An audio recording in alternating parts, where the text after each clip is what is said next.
ಚನ್ನಪಟ್ಟಣ ಕ್ಷೇತ್ರದಲ್ಲಿ ಕೊನೆಗೂ ಕಾಂಗ್ರೆಸ್ನ ಅಭ್ಯರ್ಥಿ ಸಿಪಿ ಯೋಗೇಶ್ವರ್ ಅವರು ಗೆದ್ದು ಬಿಗಿರುವಂತದ್ದು. ಅದರ ಹಿಂದೆ ಸಾಕಷ್ಟು ಕಾಂಗ್ರೆಸ್ ನಾಯಕರು ಶಾಸಕರ ಶ್ರಮ ಇರುವಂತದ್ದು. ಬಹಳ ಪ್ರಮುಖವಾಗಿ ರಾಮನಗರ ಶಾಸಕರಂತ ಇಕ್ಬಾಲ್ ಹುಸೇನ್ ಅವರು ಅಲ್ಪಸಂಖ್ಯಾತ ಮತಗಳನ್ನ ಹೆಚ್ಚಿನ ಸಂಖ್ಯೆಯಲ್ಲಿ ಕಾಂಗ್ರೆಸ್ಗೆ ಬರಲಿಕ್ಕೆ ಒಂದಷ್ಟು ಲೆಕ್ಕಾಚಾರಗಳನ್ನ ಹಾಕಿದ್ರು. ನಮ್ಮ ಜೊತೆ ಇಕ್ಬಾಲ್ ಹುಸೇನ್ ಇದ್ದಾರೆ, ಮಾತಾಡ್ಸೋಣ. ಸರ್, ಕಾಂಗ್ರೆಸ್ನ ಅಭ್ಯರ್ಥಿ ಗೆದ್ದು ಬಿಗಿದ್ದಾರೆ, ನೀವು ಕೂಡ ಒಂದಷ್ಟು ಕ್ಷೇತ್ರಗಳಲ್ಲಿ ಓಡಾಡಿ ಲೆಕ್ಕಾಚಾರಗಳನ್ನ ಹಾಕಿದ್ರಿ. ಆ ಲೆಕ್ಕಾಚಾರ ಇವತ್ತು ಫಲಿಸಿದ್ಯಾ ಸರ್? ಖಂಡಿತವಾಗೂ ಫಲಿಸಿದೆ.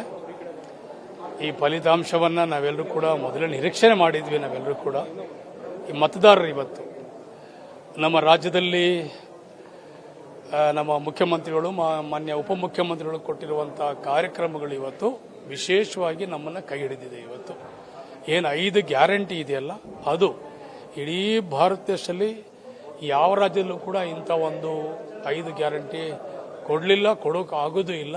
ಆದರೆ ಇವತ್ತು ಕರ್ನಾಟಕ ರಾಜ್ಯದಲ್ಲಿ ವಿಶೇಷವಾಗಿ ಮಹಿಳೆಯರು, ನಮ್ಮ ತಾಯಂದಿರಿಗೆ ಒಳ್ಳೆ ಒಂದು 5 ಗ್ಯಾರಂಟಿಲಿ ಒಳ್ಳೆ ಕಾರ್ಯಕ್ರಮವನ್ನು ಕೊಟ್ಟಿದ್ದಾರೆ. ಅದು ನಮ್ಗೆ ಇವತ್ತು ಕೈ ಹಿಡಿದಿದೆ. ಇವತ್ತು ಅಲ್ಪಸಂಖ್ಯಾತ ಮತಗಳು ಬಹುಪಾಲು ಕಾಂಗ್ರೆಸ್ಗೆ ಸೇರ್ಪಡೆ ಆಗಿರುವಂತದ್ದು. ಅದರಲ್ಲಿ ನಿಮ್ಮ ಒಂದಷ್ಟು ಶ್ರಮ ಇರುವಂತದ್ದು. ಯಾವ ರೀತಿ ಇತ್ತು ಸರ್ ಚನ್ನಪಟ್ಟಣ ಚುನಾವಣೆ? ನೋಡಿ, ನೀವೇ ಸ್ಪಷ್ಟವಾಗಿ ಮುಸಲ್ಮಾನರು ಬಾಂಧವರಿಗೆ ಹೇಳ್ತಾ ಇದ್ದೀರಿ, ನಮಗೆ ನಿಮ್ಮ ಮತ ಬೇಡ, ನಾನು ನಿಮ್ಮನ್ನು ನಂಬಿ ನಾನು ರಾಜಕಾರಣ ಮಾಡ್ತಾ ಇಲ್ಲ ಅಂತ JDS ನಾಯಕರಾದಂಥ ಕುಮಾರಸ್ವಾಮಿ ಅವರು ಹೇಳ್ತಾ ಇದ್ದಾರೆ. ಆ ಕಡೆ ಈಶ್ವರಪ್ಪನವರೇ ಏನಾರ ನಿಮ್ಮ ಟಿಕೆಟ್ ಬೇಕಾದ್ರೆ ಕಸ ಗುಡಿಸಿ ಬರ್ರಿ, ಫಸ್ಟ್ ಆಫೀಸಲ್ಲಿ ಕಸ ಗುಡಿಸಿ ಅಂತ ಹೇಳ್ತಾರೆ. ಚುಚ್ಚಿ ಮಾತಾಡುವಂಥದ್ದು ಇವರೆಲ್ಲರೂ ಕೂಡ ಬಿಡಬೇಕು. ಇವರೆಲ್ಲರೂ ಕೂಡ ರಾಜಕಾರಣ ಮುಖ್ಯ ಅಲ್ಲ, ನಾವು ಕೊಡುವಂಥ ಪ್ರೀತಿ ವಿಶ್ವಾಸ ಬಹಳ ಮುಖ್ಯ. ಆ ಒಂದು ನಿಟ್ಟಿನಲ್ಲಿ ಇವತ್ತು ಇವರು ಮಾತಾಡಿದ್ದನ್ನೇ ಇವತ್ತು ವರದಾನ ಇವತ್ತು ಕಾಂಗ್ರೆಸ್ ಪಕ್ಷಕ್ಕೆ. ನಿಖಿಲ್ ಕುಮಾರಸ್ವಾಮಿ ಅವರು 2 ಬಾರಿ ಸೋತಿರುವಂತದ್ದು, ನಿಮ್ಮ ವಿರುದ್ಧ ಕೂಡ ಸೋತಿದ್ರು. ಈ ಬಾರಿ 3ನೇ ಬಾರಿ ಸೋತಿದ್ದಾರೆ. ಒಂದಷ್ಟು ಲೆಕ್ಕಾಚಾರಗಳು ತಪ್ಪ ಜನತಾದಳದ್ದು ಅಂತ ಹೇಳಿ. ನೋಡಿ, ಇದರಲ್ಲಿ ನಿಖಿಲ್ ಕುಮಾರಸ್ವಾಮಿ ಇದೇನು ತಪ್ಪಿಲ್ಲ.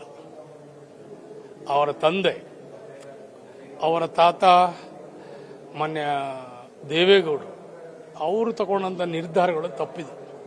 ಸುಮ್ಮನೆ ಬಂದು ನಾನೊಬ್ಬ ಎಲೆಕ್ಷನ್ ಚುನಾವಣೆ ಮಾಡ್ತೀನಿ, ನಾನು ಈ ಕ್ಷೇತ್ರದ ಗೆಲ್ತೀನಿ ಅಂತ ಹೇಳ್ತಾರಲ್ಲ, ಅದು ಬಹಳ ದೊಡ್ಡ ತಪ್ಪು. ಅವ್ರದ್ದೇ ಆದಂಥ ಒಂದು ಅರಳು ಸೇವೆ ಏನಾದರೂ ಕ್ಷೇತ್ರಕ್ಕೆ ಇರಬೇಕು, ಓಡಾಡಬೇಕು, ಜನದಲ್ಲಿ ಪ್ರೀತಿ ವಿಶ್ವಾಸ ಗಳಿಸಬೇಕು. ಅವನಲ್ಲಿ ಏನು ಇಲ್ಲದೆ ನಾನು ಮಂಡ್ಯಕ್ಕೆ ಹೋಗಿ ನಿಂತ್ಬಿಡ್ತೀನಿ, ಚನ್ನಪಟ್ಟಣ ಗೆದ್ದು ಬಿಡ್ತೀನಿ, ರಾಮನಗರ ಗೆದ್ದು ಬಿಡ್ತೀನಿ ಅಂತ ಹೇಳಿದ್ರೆ ಯಾವ ರೀತಿ ಸಾಧ್ಯ? ಇದು ಅಸಾಧ್ಯ ಅಂತ ಹೇಳಿ ಇವತ್ತು ಜನರು ಇವತ್ತು ತೀರ್ಮಾನ ಕೊಟ್ಟಿದ್ದಾರೆ.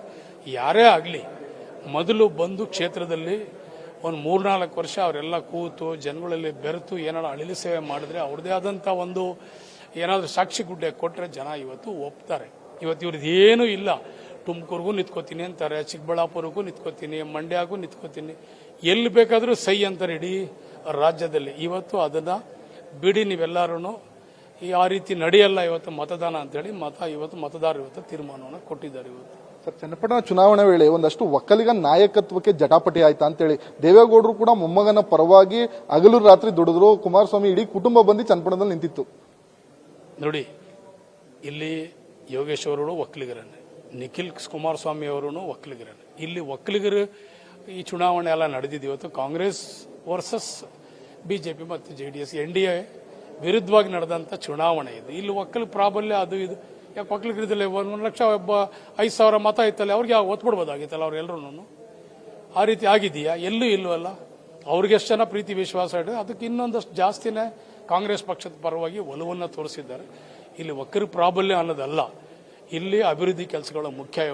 ಇವತ್ತು ಕುಮಾರಸ್ವಾಮಿ ಅವರಿಗೆ 2 ಸಲ ಅವಕಾಶ ಚನ್ನಪಟ್ಟಣದಲ್ಲಿ ಮಾಡಿಕೊಟ್ಟಿದ್ರು. ಆದರೆ ಅವರ ಸೇವೆ ಶೂನ್ಯ, 0, ಏನೂ ಮಾಡಿಲ್ಲ. ಯಾವತ್ತೂ ಕೂಡ ಅವರು ಕ್ಷೇತ್ರದ ಬಗ್ಗೆ ಆಗಲಿ, ಕ್ಷೇತ್ರ ಜನರ ಬಗ್ಗೆ ಆಗಲಿ ಅವರು ಯಾವತ್ತೂ ಕೂಡ ಚಿಂತನೆನೂ ಮಾಡಲಿಲ್ಲ. ಆ ವಿಶ್ವಾಸನೂ ಕೂಡ ಅವರಲ್ಲಿ ಮೂಡಿಸಲಿಲ್ಲ ಇವತ್ತು.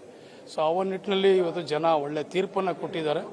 ಮುಂದಕ್ಕೆ ನಾವೆಲ್ಲರೂ ಕೂಡ ಜನ ಏನು ವಿಶ್ವಾಸವಿಟ್ಟು ಇವತ್ತು ಯೋಗೇಶ್ವರ್ಗೆ ಮತವನ್ನು ಕಾಂಗ್ರೆಸ್ ಪಕ್ಷಕ್ಕೆ ಕೊಟ್ಟಿದ್ದಾರೆ, ಅದು ನಾವೆಲ್ಲರೂ ಕೂಡ ಇವತ್ತು ಕೆಲಸ ಮಾಡಬೇಕಾದಂಥ ಜವಾಬ್ದಾರಿ ನಮ್ಮ ಮೇಲೆ ಇದೆ. ಸರ್, ಕೊನೆಯದಾಗಿ ರಾಮನಗರ ಜಿಲ್ಲೆಯನ್ನ JDS ಮುಕ್ತ ಜಿಲ್ಲೆಯನ್ನಾಗಿ ಮಾಡಿರುವಂಥದ್ದು, 4 ಕ್ಷೇತ್ರದಲ್ಲಿ ಈಗ ಕಾಂಗ್ರೆಸ್ನ ಶಾಸಕರು ಇರುವಂಥದ್ದು, ಅಭಿವೃದ್ಧಿ ಯಾವ ರೀತಿ ಆಗುತ್ತೆ ಅಂತ ಹೇಳಿ? ನೋಡಿ, ನಾವು 4 ಜನ ಈ ಜಿಲ್ಲೆಯಲ್ಲಿ ಇವತ್ತು ಏನು ನಾವು 4 ಜನ ಶಾಸಕರಿದ್ದೀವಿ, ಅವರು ಈ ಜಿಲ್ಲೆ ಮಕ್ಕಳು, ನಾವು ಈ ತಾಲೂಕಿನ ಮಕ್ಕಳು. ನಮ್ಮ ಹೆಣನೂ ಇಲ್ಲೇ, ನಮ್ಮ ಪಲ್ಲಕ್ಕಿನೂ ಇಲ್ಲೇ. ಸೊ ನಮ್ಮ ಮೇಲೆ ಸಾಕಷ್ಟು ಜನ ಇವತ್ತು ಜವಾಬ್ದಾರಿಯನ್ನು ಕೊಟ್ಟಿದ್ದಾರೆ.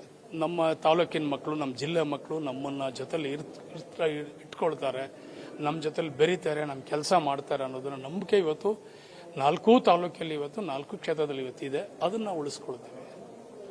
ಇದಿಷ್ಟು ರಾಮನಗರ ಶಾಸಕರಂತ ಇಕ್ಬಾಲ್ ಹುಸೇನ್ ಅವರ ಮತ್ತು ಕ್ಯಾಮರಾ ಪರ್ಸನ್ ಧನರಾಜ್ ಜೊತೆ Praveen M H power TV Ramanagara.